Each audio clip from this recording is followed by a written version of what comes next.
ESPN 1420, camping with the Cajuns. Cody Juneau, Greg Larnert just finished meeting with Louisiana football coach Billy Napier, breaking down Saturday's first scrimmage of the fall camp. Greg, your impressions from talking with Coach? Well, Coach was still talking about a lot about the competition between these guys, and he had mentioned the quarterback position, and both guys do a lot of good things. They both have different skill sets, which is kind of unique, and I think that's kind of why he's kind of talked about in the past how both of them maybe have an opportunity to play.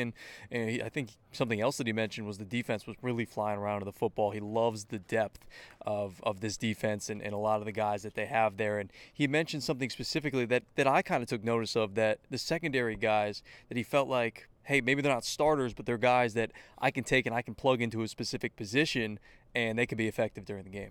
Yeah, talked a lot about the depth. He also commented on he's liking the physicality. Again, harped on the leadership, but he liked what he saw at both sides of the football flying around on Cajun Field during Saturday's scrimmage. When it comes to the quarterback specifically, he talked about both guys, Levi Lewis, Andre Nunez, both being capable of playing winning football. We've heard that before. And both of them really, both being in competition, really comfortable with either quarterback, for when Grambling rolls around, not ready to make a decision on that yet. Injury updates, we did learn that Michael Jacquette was back in a non-contact role, and expect for Raheem Malone and Elijah Mitchell, wide receiver and tailback, to have the black jersey, the non-contact jerseys, removed at some point this week.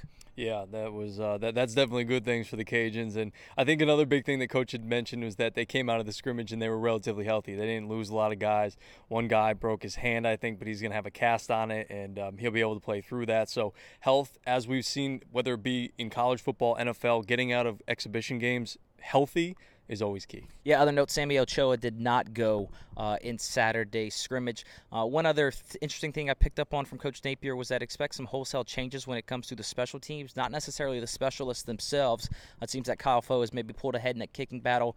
Reese Burns expected to be the punter, the freshman out of Australia, but more along the lines of different guys getting in the right position from the other 10 guys out there on the field. Yeah, and we also heard from a couple of the defensive guys, and whether it be Malbrew, whether it be Middleton, and we had asked them how would they rank the scrimmage that they had, their defense, and they both said not A plus, but A, with a little room to improve, which is always something good. Yeah, little leery when they come out and say, hey, it was an A right away off the first scrimmage, but they kind of backed it up. They were talking about how they were really flying around to the football, and they love the depth there, and those guys continuing to push the other linebackers in their group. Yep, overall, Coach Billy Napier pleased with the first scrimmage, as you would expect, though still tons of improvement for the Cajuns. That'll do it for this edition of Camping with the Cajuns. Stay tuned to ESPN 1420 and ESPN1420.com for the latest on Louisiana's football camp.